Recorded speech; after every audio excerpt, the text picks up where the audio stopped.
Hey, what's up everyone? So today I'm going to be doing a quick review of the EOS Serpent. This was a knife that I picked up on PVK. It's another Balisong.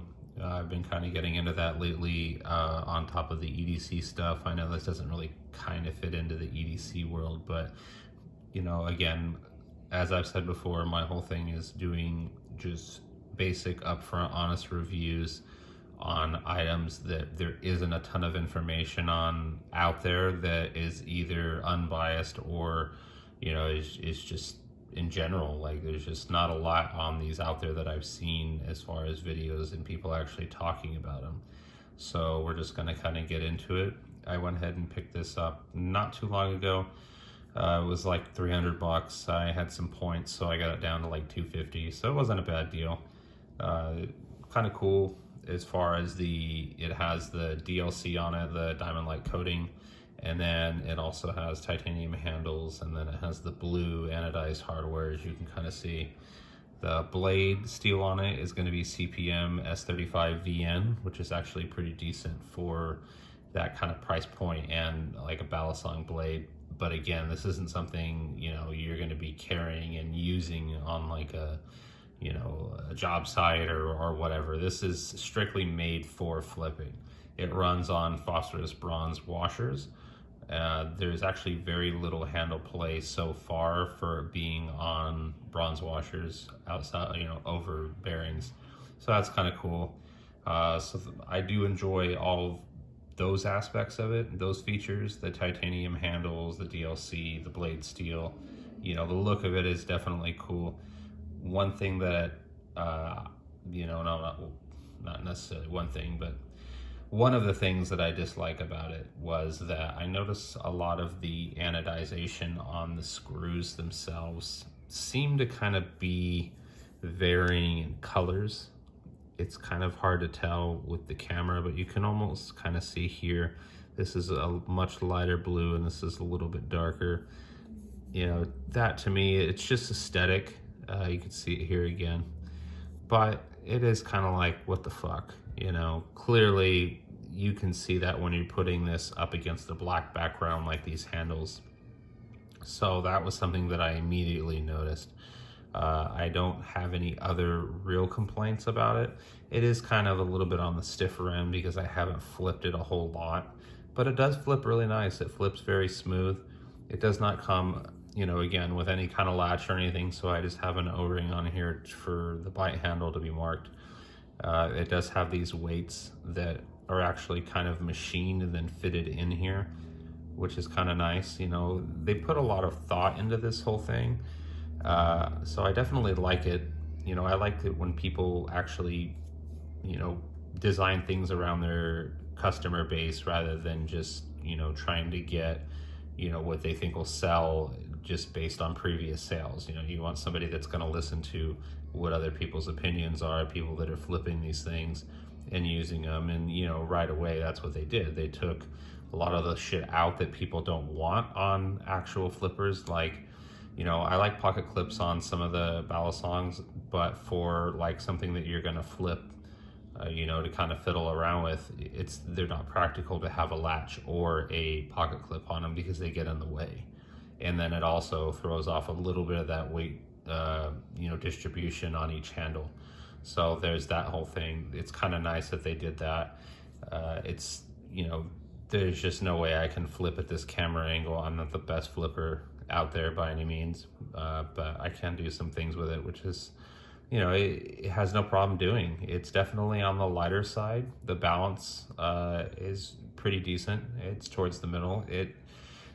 It's labeled as handle biased as far as the weight goes, but I don't really notice that. It almost seems a little bit blade biased to me just because of the titanium handles. You know, they're so much lighter than you would get with like T6 aluminum or something like that.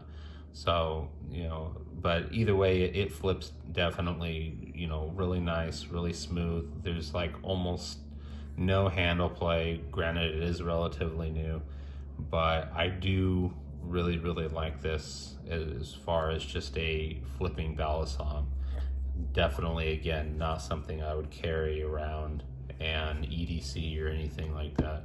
It's just something kind of cool that's, you know, nice to have something high quality that, you know, you didn't get basically bent over and raped on the price for.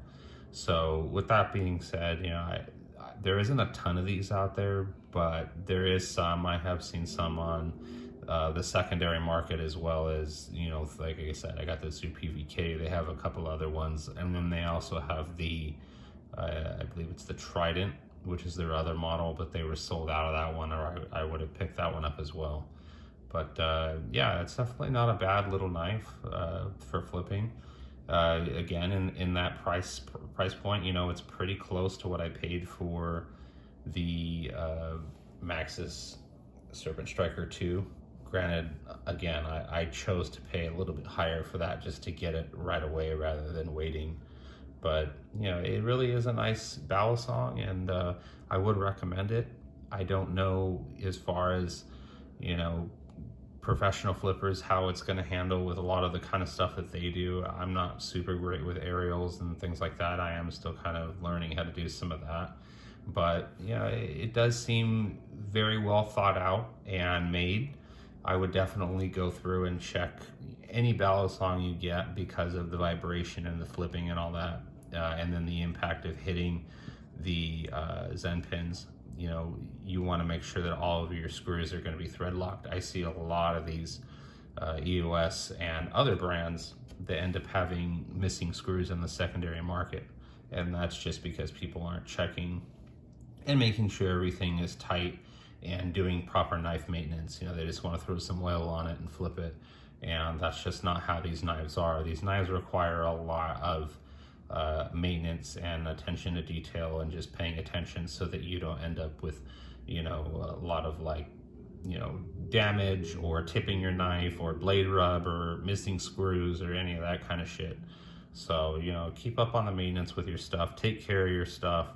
If you earn your own money and buy your own stuff, then chances are you probably do all these things. But typically when you get into that market of people that, you know, I see a lot of younger kids that get into these Balisongs, and it's ridiculous to me that they're, wherever they're getting the money to go out and spend $600-800 on a Balisong, and then they're out flipping it over asphalt. Just fucking blows my mind. Like, take care of your stuff and it will take care of you, and it will last. So with that being said, you know, EOS, I don't have any problems with this, the Serpent. I would definitely purchase the Trident when it comes back into stock, and it you know, seems to be a little bit larger than this one, so we'll do a separate review on that. But yeah, it's definitely worth the money. You know, for $250, you can't go wrong, and it looks nice, and, you know, all in all, I'd recommend it. So thanks for watching.